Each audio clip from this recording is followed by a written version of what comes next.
ঝিনাইদহের কালীগঞ্জ উপজেলার Balidapara sugar mill এই এলাকায় সাফিয়া প্রতিদিন সকাল হলে এভাবেই নিজের কৃষিক্ষেতে কাজ করার উদ্দেশ্যে বের হন।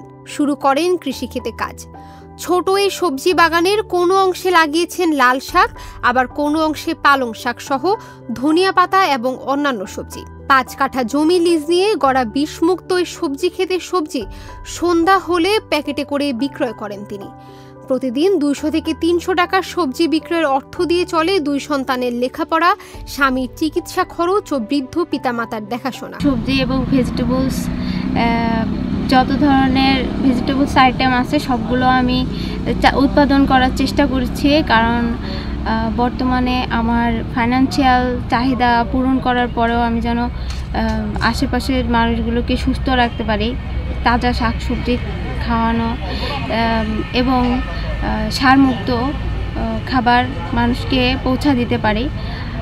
তাছাড়াও আমার হাজব্যান্ড একটু মেন্টালি প্রবলেম আছে, যার জন্য আমাকে এই আর্নিংটা শিক্ষিত হওয়ার পরেও বেছে নিতে হচ্ছে।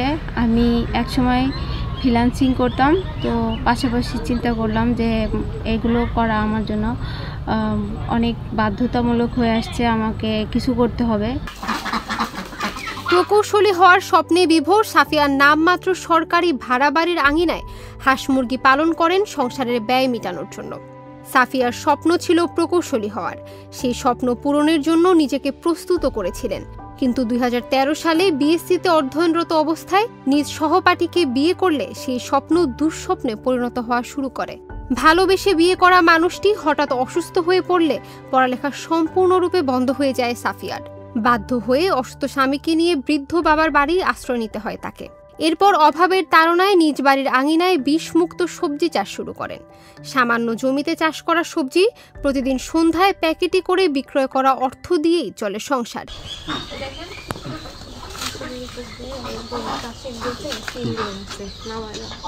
উনি শিক্ষিত মহিলা, তিনি চাষ করছেন এবং খুব শিক্ষিত।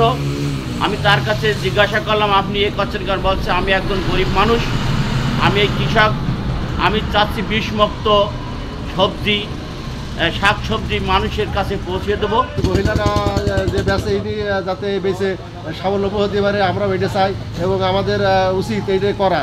তা না হলে আসলে এরকম মহিলা আছে অনেকে, তারা পায় না এরকম সুযোগ সুবিধা। আমরা চাচ্ছি যে ইনি যারা সুযোগ সুবিধা পাক, ইনি স্বাবলম্বী হোক, ইনি যাতে জীবনে যাতে কিছু করতে পারে, এই সবজি চাষ করে সবজি বিক্রি করে। মহিলা নিয়মিত এই বিষমুক্ত শাক সবজি বিক্রি করেন এবং প্রতিনিয়তই বেচেন। অর্থনৈতিক সাইডটা ওনার খুব দুর্বল, যার কারণে তারা সার্বিক সহযোগিতা করার জন্য আমরা আবেদন করছি।